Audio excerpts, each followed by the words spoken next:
Hello friends, তো আজকের এই ভিডিওতে আমরা নাম্বার থেকে সিঙ্গুলার প্লুরাল থেকে আরও কিছু অসাম নিয়ম নিয়ে চলে এসেছি। ফার্স্ট রুল কি? ফার্স্ট রুল হচ্ছে দ্য নাউন্স অফ নাম্বার যদি সংখ্যাকে বোঝায় বা ওয়েট যদি ওজনকে বোঝায় বা মানি যদি অর্থকে বোঝায়, অর্থাৎ অর্থ তারপরে ওয়েট ওজনকে, নাম্বার কোনো সংখ্যাকে যদি বোঝায়, এই নাম্বার সংক্রান্ত নাউনগুলো, এই ওয়েট সংক্রান্ত নাউনগুলো এবং এই অর্থ সংক্রান্ত নাউনগুলো এগুলো যখন ব্যবহার করা হয় এদের সিঙ্গুলার ফর্মও যা প্লুরাল ফর্মও তা, অর্থাৎ সিঙ্গুলার এবং প্লুরাল ফর্ম সমান একই হয়। একটা উদাহরণ সাহায্যে বুঝে নিই। সিঙ্গুলার সেখান থেকে প্লুরাল লিখলাম। এবার দেখো, যদি কথাটা লিখি ডজন, ডজন মানে কটা? 12টা বোঝাচ্ছে, 1 ডজন, অর্থাৎ 1 ডজন বোঝাতেও আমরা এ ডজন ব্যবহার করছি। তার প্লুরাল ফর্ম কি? ডজনের প্লুরাল ফর্ম ডজনই হয়। অর্থাৎ আমরা যদি টুও বলি সেটাও কিন্তু ডজন হবে। কেউ যদি এরকম করে দেয় 2 DOZENS করে দিই, ব্যাস হয়ে গেল ভুল, 2 ডজনস কথাটা ভুল। তাহলে যদি কেউ এরকম লিখে দেয় 2 DOZENS তাহলে ভুলে যাবে। কেন না? ডজনের প্লুরাল ফর্ম ডজনস হয় না, ডজনের প্লুরাল ফর্ম ডজনই হয়। কেন হলো এটা? না ডজন মানে কি? না 12টাকে বোঝাচ্ছে। এটা তো একটা নাউন। এটা কি ধরনের নাউন? না বলতে পারি দ্য নাউন্স অফ নাম্বার। সংখ্যাকে বোঝাচ্ছে, সংখ্যাওয়ালা নাউন। তাহলে সংখ্যাওয়ালা নাউন হওয়ার কারণে প্লুরাল ফর্মও কিন্তু তা একই, দুটোই সেম। এটা কেন হচ্ছে? না দ্য নাউন্স অফ নাম্বারস বোঝাচ্ছে বলে। তাহলে স্কোর, স্কোর কথাটার অর্থ কি? স্কোর কথার অর্থ 20, একসঙ্গে 20কে বোঝায় স্কোর। স্কোরের প্লুরাল ফর্ম তাহলে কি হবে? নাম্বারের প্লুরাল ফর্ম কি হবে? একই থাকবে। আবার যদি বলা হয় 3 হলেও কিন্তু স্কোর হবে। ভুল করেও যেন এখানে এস না বসাও, এস বসালেই ভুল হয়ে যাবে। দেখো পরে উদাহরণ দেখে নিই। স্কোর বাদে থাকতে পারে ইয়োক। ইয়োক কথার অর্থ কি? জোয়াল। তাহলে তার প্লুরাল ফর্ম সেই হিসেবে ইয়োকই হচ্ছে। স্টোন, স্টোনের প্লুরাল ফর্ম কি? সেই স্টোনই থাকে, কারণ কি ওয়েটকে বোঝাচ্ছে। যদি বলা হয় 100 ওয়েট, কথাটা একসঙ্গে এই 100 ওয়েট, 100 ওয়েট কথার অর্থ হচ্ছে ইকুয়াল টু 50 কেজি। তাহলে ইকুয়াল টু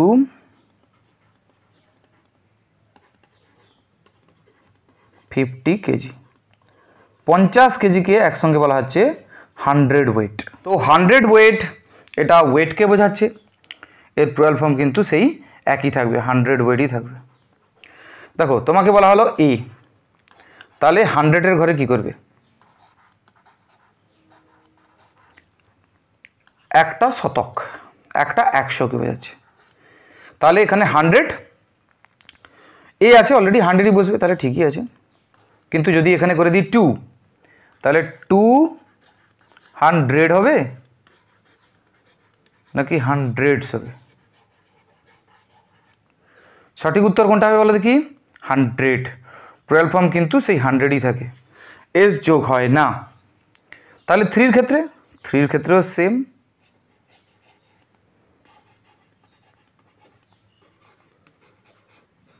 300ই থাকবে।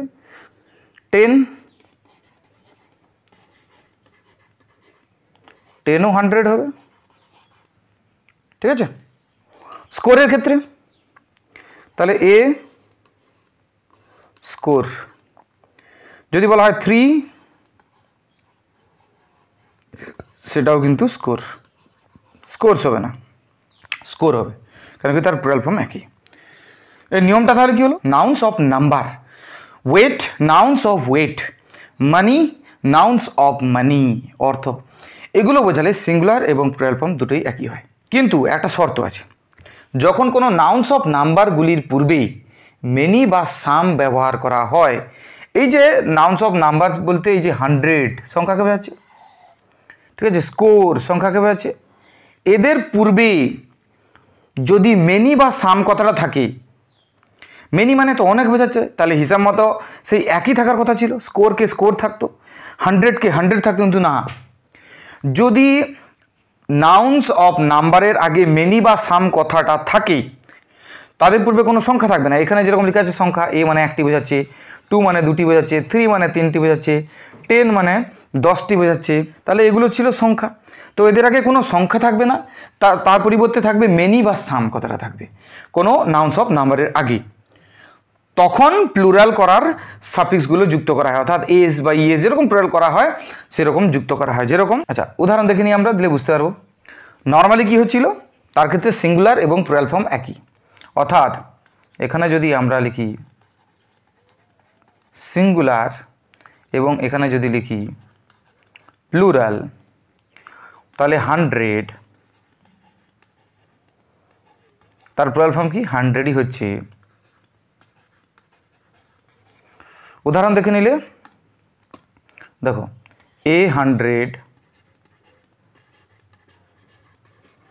ঠিক আছে, 2 হলে মানে সংখ্যা বোঝাচ্ছে, 2 হলে কি হবে তার প্লুরাল ফর্ম, সেটাও 100 হচ্ছে, কেন কি তার আগে সংখ্যা আছে, সংখ্যা বোঝাচ্ছে। তাহলে এরকম সংখ্যা থাকলে কোনো অসুবিধা নেই, তার এই রুলসটা পুরো প্রযোজ্য। কিন্তু সমস্যাটা দাঁড়ায় অন্য জায়গায়। সমস্যাটা কি? সমস্যাটা হচ্ছে 100-এর আগে যদি সাম কথাটা থাকে, অর্থাৎ নাউন্স অফ নাম্বারস, যে কোনো নাউন্স অফ নাম্বারস, সে 100 হতে পারে, স্কোর হতে পারে, সাম কথাটা যদি থাকে, অথবা তার আগে যদি মেনি কথাটা থাকে, কি থাকে, মেনি কথাটা থাকে, তাহলে কিন্তু আর 100 থাকবে না, 100-এর প্লুরাল ফর্ম তখন হান্ড্রেডস বলতে হবে।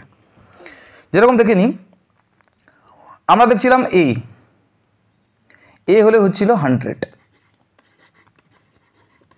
ঠিক ছিল। 2 দেখছিলাম, 2 হলেও 100 হচ্ছিল, কোনো অসুবিধা নেই, কেন কি নাউন্স অফ নাম্বারস, তার প্লুরাল ফর্ম একই থাকবে, সুতরাং 100 থাকবে, কোনো অসুবিধা নেই। কিন্তু যদি সাম বোঝায়, সাম মানে তো কিছু বোঝাচ্ছে, তাহলে অনেকগুলো বোঝাচ্ছে, অনেকগুলো বোঝালেও তার প্লুরাল ফর্ম কি হওয়ার কথা ছিল 100, যেরকম প্লুরাল ফর্ম 100-এর প্লুরাল ফর্ম 100, ওই রকমই বসার কথা ছিল, কিন্তু না, সাম কথাটা হচ্ছে স্পেশাল ওয়ার্ড। এই স্পেশাল ওয়ার্ড সাম যদি থাকে তাহলে 100-এর প্লুরাল ফর্ম তখন হয়ে যাচ্ছে হান্ড্রেডস। ঠিক একইভাবে মেনি কথাটা যদি থাকে তখনও কিন্তু 100 হবে না, তখন কিন্তু হান্ড্রেডস। তাহলে আমাকে এই দুটো শব্দ মনে রাখতে হবে যে সাম এবং মেনি থাকলে তখন 100-এর প্লুরাল ফর্ম হান্ড্রেডস, কিন্তু যখন তার আগে কোনো সংখ্যা থাকবে, পার্টিকুলার কোনো সংখ্যা 2, 3, 4, 5, 6, 1000, 100, কোনো অসুবিধা নেই, তখন কিন্তু তার প্লুরাল ফর্ম 100-এর প্লুরাল ফর্ম 100ই থাকছে। একই নিয়ম, তাহলে নাউন্স অফ নাম্বার বলতে স্কোরও নাউন্স অফ নাম্বারস বোঝাচ্ছে, তাহলে স্কোরের ক্ষেত্রেও সেম একই নিয়ম প্রযোজ্য হবে। দেখো, স্কোর বললে স্কোর হচ্ছে একটা nouns of numbers, noun of number, তাহলে এ স্কোর হবে। 2 করলে তার প্লুরাল ফর্ম, সেটাও কিন্তু সেই স্কোরই হচ্ছে। 3 করলে তার প্লুরাল ফর্ম স্কোরই থাকছে, কিন্তু এখানে যদি আমি বসিয়ে দিই মেনি, তখন কিন্তু আর স্কোর থাকবে না, তখন হয়ে যাবে স্কোরস। এখানে যদি করে দিই সাম, তখন হয়ে যাবে স্কোরস। স্কোর কথার অর্থ কি? স্কোর মানে হচ্ছে 20। এ স্কোর মানে কি 1 20, তার মানে 20টা বোঝাচ্ছে। 2 স্কোর মানে কি, মানে হচ্ছে দুটো 20, 20 + 20, 2 স্কোর মানে হচ্ছে 40, তার মানে 3 স্কোর মানে কি 20 × 3 = 60। মেনি যখন বোঝাচ্ছে তাহলে মেনি তখন আর স্কোর থাকছে না, স্কোরস। সাম যখন থাকছে তখন স্কোরস হয়ে যাচ্ছে। এটা হলো সেই সুন্দর একটা নিয়ম সিঙ্গুলার প্লুরাল চ্যাপ্টার থেকে, যেটা আমি তোমাকে বলবো বলেছিলাম। বলো কেমন লাগলো? এবারে আরেকটা জিনিস জেনে নেব, 100 মানুষ, তাকে ইংলিশে কি বলবো? হান্ড্রেডস, এস যোগ করছি, হান্ড্রেডস অফ পিপল, ঠিক আছে? বা এটা 100 মানুষ না হয়ে হতে পারে 100 মানুষ,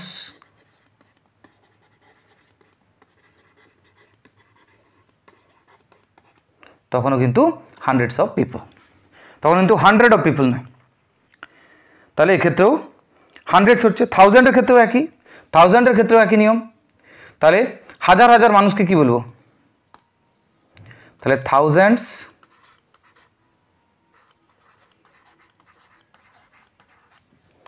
অফ পিপল, লক্ষ লক্ষ, এই যে মিলিয়ন মিলিয়ন মানুষ, তাহলে মিলিয়নস অফ পিপল। এবারের যে নিয়মটা আসছে সেটা কি? Measures of distance.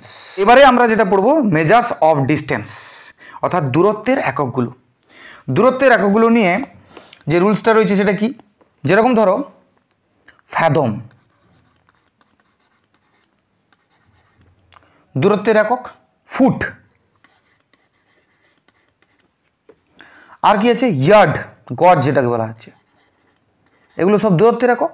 Measures of distance, fathoms, feet, yards, এগুলো সব সিঙ্গুলারে আছে। এবারে এর প্লুরাল দু রকম হয়। দেখো, ফ্যাদমের প্লুরাল ফ্যাদমও হবে, অর্থাৎ ফ্যাদম করলেও ঠিক, আবার তুমি যদি করো ফ্যাদমস সেটাও ঠিক। যদি ফুট করো তাহলে ফুটের প্লুরাল ফর্ম কি? না ফুটও হয় আবার ফিটও হয়, তোমার যেটা খুশি করতে পারো। ইয়ার্ডের প্লুরাল ফর্ম তাহলে ইয়ার্ডও হতে পারে, ইয়ার্ডসও হতে পারে, তোমার যেটা খুশি তুমি করতে পারো। কিন্তু আমাদের দুটোই জেনে রাখতে হবে, কারণ কি পরীক্ষায় ইয়ার্ডও দিতে পারে প্লুরাল ফর্ম, আবার ইয়ার্ডসও দিতে পারে। তোমাকে ইয়ার্ডস দিল না, তাহলে প্লুরাল ফর্ম ইয়ার্ডস ধরতে হবে। এবারে আমি উদাহরণ দিচ্ছি একটা। দ্য ট্রি ইজ 10 feet আছে, আরেকটা আছে দ্য ট্রি ইজ 10 ফুট। তাহলে কোনটা ঠিক? এখন বলেছে 10, 10 মানে অনেকগুলো বোঝাচ্ছে, তার মানে এখানে প্লুরাল ফর্ম বসার কথা। তাহলে ফুটের প্লুরাল ফর্ম কোনটা? এখানে যে ফিট আছে এটাও ঠিক, আর এখানে যে ফুট আছে এটাও ঠিক, অর্থাৎ দুটো সেন্টেন্সই কিন্তু ঠিক। ইট ইজ 3 ইয়ার্ড, এটা 3 গজ। আরেকটা আছে ইট ইজ 3 ইয়ার্স, কোনটা ঠিক? দেখো আমরা কি জানলাম না, এই মেজারের ক্ষেত্রে অর্থাৎ পরিমাপের ক্ষেত্রে যেসব এককগুলো থাকে, ঠিক আছে, তাহলে পরিমাপের ক্ষেত্রে যেসব এককগুলো থাকে সেগুলোর প্লুরাল ফর্ম কি? দু রকম করা যায়, অর্থাৎ ইয়ার্ডের প্লুরাল ফর্ম ইয়ার্ডও হবে, আবার ইয়ার্ডের প্লুরাল ফর্ম ইয়ার্ডসও হবে, তার মানে দুটোই ঠিক। বোঝা গেল কিনা? দ্য রিভার ইজ 50 ফ্যাদম, আর অপশানে আছে ফ্যাদমস, কোনটা ঠিক? দেখো এক্ষেত্রে 50 50, তাহলে তার প্লুরাল ফর্ম কী হবে? ফ্যাদম না ফ্যাদমস? না ফ্যাদমের প্লুরাল ফর্ম ফ্যাদমও হয় আবার ফ্যাদমস হয়, তাহলে দুটোই ঠিক, এখানে বোথ আর কারেক্ট। তাহলে প্লুরাল ফর্ম দুভাবে লেখা যায়। এটা কোন ক্ষেত্রে? মেজার্স অফ ডিস্টেন্স, দূরত্বের একককে যদি বোঝায় তাহলে মেজার্স অফ ডিস্টেন্সের ক্ষেত্রে দুভাবে তার প্লুরাল ফর্ম হয়, ফ্যাদমও প্লুরাল ফর্ম হবে এবং ফ্যাদমসও তার প্লুরাল ফর্ম হবে। বোঝা গেল কিনা? ঠিক আছে, তো আজকের ভিডিও এতদূর পর্যন্ত। Thank you.